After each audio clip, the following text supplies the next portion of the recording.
श्री स्वामी समर्थ अवधूत चिंतन श्री गुरुदेव दत्त स्वामी कृपा या चॅनलमध्ये सर्वांचं खूप खूप मनापासून स्वागत. तर आज आपण बघणार आहोत दत्त जयंतीनिमित्त ज्या महिलांना किंवा ज्या कोणीही असो जे पारायण करण्याची इच्छा आहे किंवा ज्यांना 21 दिवस पारायण करण्याची इच्छा होती पण काही अडचणींमुळं किंवा कोणाचा काही मासिक धर्म असेल या काही गोष्टींमुळं तुम्हाला जर पारायण करणं शक्य झालं नसेल तर तुम्ही 11 दिवसाची सेवा करू शकतात. तर आता बघा, आधीच क्लिअर करते, 11 दिवसांची जर सेवा करायची असेल ना तुम्हाला 24 नोव्हेंबरपासून ते 4 डिसेंबरपर्यंत करावी लागणार आहे. मग काही व्यक्तींच्या काही अडचणी असतील यामध्ये सुद्धा 24 नोव्हेंबर ते 4 डिसेंबर, तर तुम्ही ती सेवा आधीपासून जरी सुरू केली तरी चालू शकते. म्हणजे जेणेकरून तुमचे 4 डिसेंबरपर्यंत 11 पारायण व्हावेत या हिशोबाने पण तुम्ही करू शकतात. आणि असं काही नाही बरं का की 11च केले पाहिजे मग तुम्ही पुढं करू शकणार नाहीत का. एखादा दिवस तुमचा पुढं गेला तरी महाराज काही तुम्हाला शिक्षा वगैरे देणार नाहीत. हे बघा, भोळ्या भावानी भक्ती देवाची केली ना, देव अतिशय लवकर आपली सेवा मानून घेत असतो. नियम हे ते असं एवढं प्रेशर डोक्याला आणण्यापेक्षा सरळ सोप्या भाषेत आणि सरळ सोप्या मनाने सेवा करा, आपोआप महाराज करून घेतात. आता बघा, त्या दिवशी तुम्हाला 11 दिवसांची सेवा जी आहे ती कशी करायची आपण हे या व्हिडिओमध्ये बघूया. त्याआधी तुम्हाला सांगते, आता तुमच्या काही अडचणींमुळं तुम्हाला मंदिरामध्ये जाता येईल किंवा नाही हे माहिती नाही, पण जर तुम्हाला शक्य असेल तुम्ही मंदिरामध्ये जावा.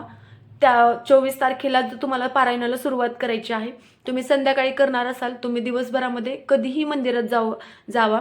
मग दत्त महाराजांचं मंदिर असेल, स्वामी समर्थांचं असेल किंवा केंद्र असेल, मठ असेल, काही असू द्या, तिथं ज्या पादुका असतात पादुकांवरती एक नारळ, फूल, खडीसाखर ठेवा.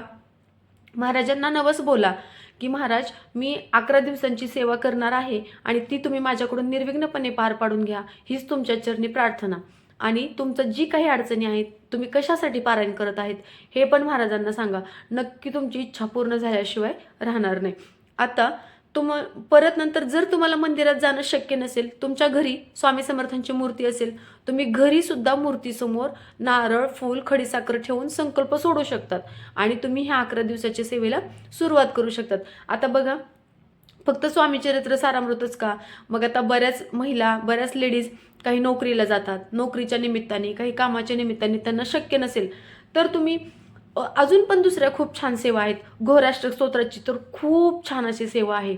मी स्वतः ती सेवा 3 वेळा केलेली आहे आणि त्या गोष्टीचा अनुभव मला खूप वेळा आलेला आहे.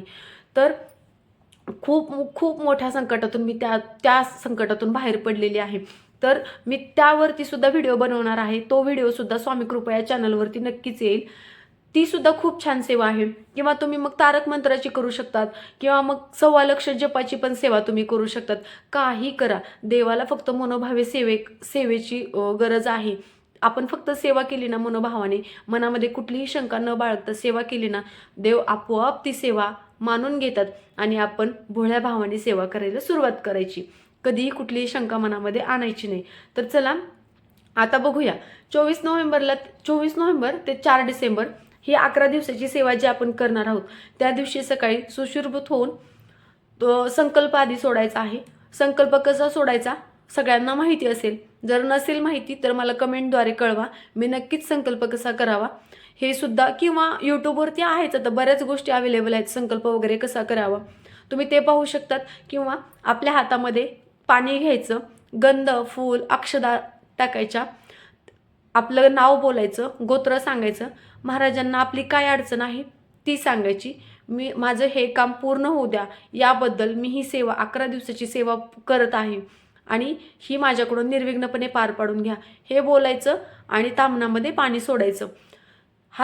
अशा पद्धतीनं पण संकल्प सोडला तरी चालेल. संकल्प सोडून झाल्यानंतर परत आपल्याला स्वामी चरित्र सारामृत वाचण्याआधी आपल्याला स्वामी स्तवन वाचायचं आहे. स्वामी स्तवन वाचून झाल्याच्या नंतर आपल्याला 1 माळ स्वामी समर्थांचा जप करायचा आहे. जप झाल्याच्या नंतर आपल्याला सारामृत वाचायला 1 ते 21 अध्याय आपल्याला पूर्ण वाचायचे आहेत. आता 1 ते 21 अध्याय वाचून झाल्याच्या नंतर पुन्हा तुम्हाला शक्य असल्यास 11 वेळा तारक मंत्र म्हणा, 5 माळी जप करा.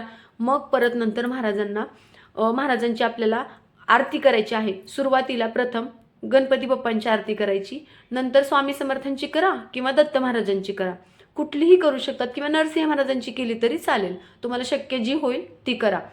हे सगळं झाल्याच्या नंतर जे काही तुम्ही घरामध्ये जेवणासाठी बनवलेलं आहे ते महाराजांना दाखवा, तुलसीपत्र अर्पण करा. नैवेद्य दाखवताना गायत्री मंत्राचं पठण करा. खाली सुद्धा मंडल काढा, त्यावरती नैवेद्य झाकून ठेवा आणि देवाच्या पाया पडा. हे महाराजा तुम्ही नैवेद्य अर्पण करा, हे असं महाराजांना विनंती करा. आणि हे सगळं झाल्याच्या नंतर परत नंतर दर्शन घेऊन मग तुम्ही सुद्धा जेवण करू शकता. असं नाही की याचे नियम हेच पाळायचे, तेच पाळायचे, हेच खाल्लं पाहिजे. अगदी साधी सोपी सेवा आहे. आता याचे नियम काय पाळावेत? आता बघा, ज्यावेळेस तुम्ही हे पारायण सुरू करणार आहात, संकल्पयुक्त सेवा आहे. मग आणि 11 दिवसांची सेवा म्हणजे 24 नोव्हेंबर ते 4 डिसेंबरपर्यंत तुम्ही घरामध्ये कडकडीत मांसाहार पाळायचा आहे. आता बऱ्याच जणांच्या घरामध्ये असतो की त्या म्हणजे जो व्यक्ती पारायण करणार तो जरी खात नसतील तरी बाकीचे खात असतात. आता घरात चालतच नाही, त्यांना म्हणजे लागतंच ते. तर ठीक आहे ना, तुम्ही त्यांना करू द्या. तुम्ही घरामध्ये म्हणजे मांसाहार करू देऊ नका, घरामध्ये करू देऊ नका. बाहेर खाऊन आले असतील ठीक आहे, पण घरामध्ये तरी करू नका. आणि तुम्ही स्वतः पण मांसाहार कडकडीत वर्ज्य करायचा आहे. मांसाहार वर्ज्य करायचा आहे एक नियम. दुसरा नियम आहे परान्न टाळायचा आहे. परान्न केल्याने सुद्धा आपल्याला, परान्न आपण ग्रहण केल्याने सुद्धा आपल्याला त्याचे दोष लागत असतात. बघ, समजा तुम्ही आता कुठं बाहेर गेलेत, समजा तुमची आई आहे, तुमच्या सासूबाई आहेत, तुमच्या घरातल्या व्यक्तींनी केलेलं तुम्हाला चालेल, पण शेजारी आहेत, पाहुणे आहेत, या ठिकाणी तुम्हाला परान्न खायचं नाही. मग तुम्ही घरून स्वतःचा टिफिन घेऊन जावा, तिथं तुम्ही खाल्लं तरी चालेल, पण त्यांनी बनवलेलं अन्न तुम्ही ग्रहण करायचं नाही, कारण त्याचे दोष आपल्याला लागत असतात. आणि हे सगळं झाल्याच्यानंतर तुम्ही पाणी पिऊ शकता, ते पण तुम्ही गायत्री मंत्र म्हणून पाणी प्या, त्याच्याबद्दल काही अडचणी नाहीत. आणि कुठलीही गोष्ट म्हणजे बघा, मला एक गोष्ट सांगायला आवडेल. आजच नाही, तुम्ही म्हणजे आता ही 11 दिवसांची सेवा चालू आहे म्हणूनच नाही, तर तुम्ही इथून पुढं कधीही दुसरे कुणाच्या घरी गेलात आणि म्हणजे आता बऱ्याच जणांच्या शंका असतात की बाबा बाहेरचं खायचं नाही, हे खाल्लं तर ते होतंय, म्हणजे असं असतं. आणि बरेचसे आहेत, आता सगळेच काय आपल्याबद्दल चांगले विचार करणारे लोक नसतात. बऱ्याच जणांची प्रवृत्ती, विचार करण्याची विचारसरणी वेगळी असते. तर तुम्ही ना, ज्यावेळेस पण एखाद्या घरी गेलात, तुम्ही चहा वगैरे घेतला, तर तुम्ही ज्यावेळेस ते चहा पिणार आहेत त्याच्या आधी तुम्ही गायत्री मंत्र पठण करायचा एक वेळा आणि मग तो चहा ग्रहण करायचा. कारण तसं केल्यामुळे आपल्याला त्या अन्नाद्वारे आपल्याला कुठलाही दोष लागत नाही किंवा कुठलीही बाधा होत नाही असं म्हटलं जातं. तर तुम्ही हे पण नियम पाळू शकतात. म्हणजे मी ह्या 11 दिवसात तर सांगितलंच, पण इतर वेळेस पण तुम्ही कधीही कोणाच्या घरी गेला, तुम्हाला काही खायला वगैरे दिलं असेल तर तुम्ही आधी गायत्री मंत्र बोला आणि मग ते ग्रहण करा. आता हा दुसरा नियम झाला. तिसरा नियम ब्रह्मचर्या. आता बघा, बरेच जण संतान प्राप्तीसाठी सुद्धा ह्या सेवा करत असतात. मग त्यावेळेस ब्रह्मचर्या पाळायची का?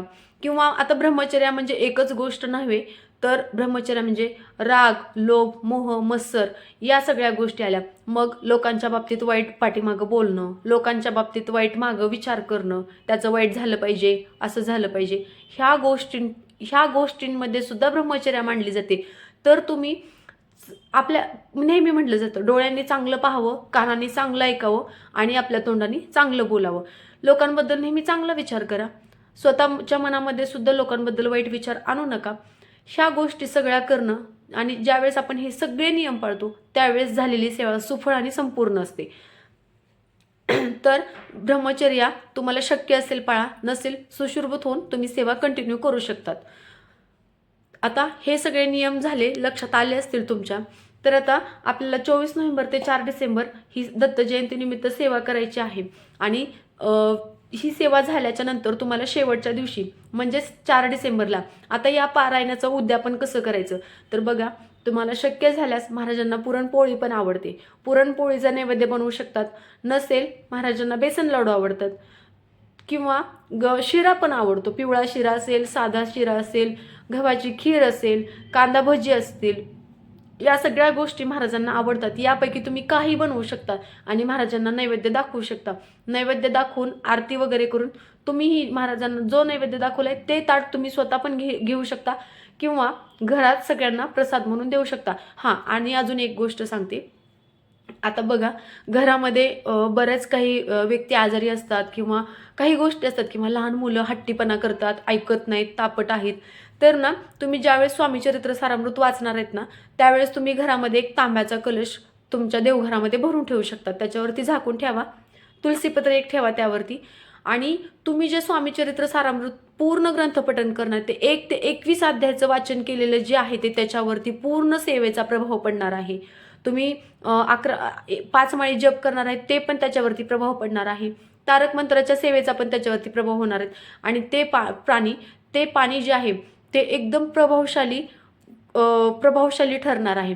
आणि तुम्ही ते पाणी ग्रहण केल्याने सुद्धा जर लहान मुलं हट्टी तापट असतील किंवा काही आजारांनी ग्रस्त असतील, यापासून सुद्धा हळूहळू तुम्हाला याच्यापासून सुद्धा सुटका मिळेल. आणि तुम्ही नेहमी घरामध्ये सुद्धा तुम्ही आता रोज आपण सेवा करतच असतो ना, मग तुम्ही घरामध्ये कलश भरून ठेवा आणि त्याच्यावरती झाकून ठेवाय आणि ते पाणी संध्याकाळी सगळ्यांनी प्रसाद म्हणून थोडं थोडं ग्रहण करा. बघा, नक्कीच सगळ्या व्यक्तींमध्ये सुद्धा फरक पडेल. मी स्वतः ही सुद्धा सेवा करते. जर आता माझा मुलगा कधी मला जास्त त्रास द्यायला ना, तर मी मनामध्ये कुठलीही शंका न आणता पाणी घेते, तारक मंत्र 11 वेळा म्हणते, थोडासा ते अगरबत्ती वगैरे लावलेली असते ना, तो अंगाला लावायचा आणि ते पाणी सगळ्यांनी प्रसाद म्हणून ग्रहण करायचं. नक्कीच याने सुद्धा खूप छान फरक पडतो. मुलं शांत होतात, हट्टी होत नाहीत, शांत. आणि आता बघा ना, बरेचसे मुलं खूप त्रास देत असतात. आता आपल्या मुलांच्या सवयी आपल्याला माहितीच असतात ना, तर आज लहानपणापासूनच जर आपण त्यांच्यावर संस्कार चांगले केले किंवा आध्यात्मिक गोष्टीमध्ये त्यांना वळवलं, आध्यात्मिक गोष्टींची जी ताकद आहे ती त्यांना पण कळाली ना, ते सुद्धा आपल्यासारखेच बनतात पुढे जाऊन. म्हणजे मला असं वाटतं की अध्यात्मापासून कोणी वंचित राहायला नको. घरातले सगळे व्यक्ती अध्यात्माकडे वळलेले असावेत. ज्यावेळेस सगळ्या अध्यात्मामध्ये असतात ना, त्यावेळेस खूप छान अशी एक फॅमिली तयार होते आणि जे आपण करतो तेच आपले मुलं पण करत असतात. त्यामुळे आणि घरामध्ये कुठल्याही गोष्टीच्या अडचणी, संकट येत नाहीत, त्यापासून आपलं निवारण होतं. व्हिडिओ आवडला असेल, लाईक करा, शेअर करा, कमेंट करा आणि आजची झालेली सेवा महाराजांच्या चरणी अर्पण करते. श्री स्वामी समर्थ सर्वांना.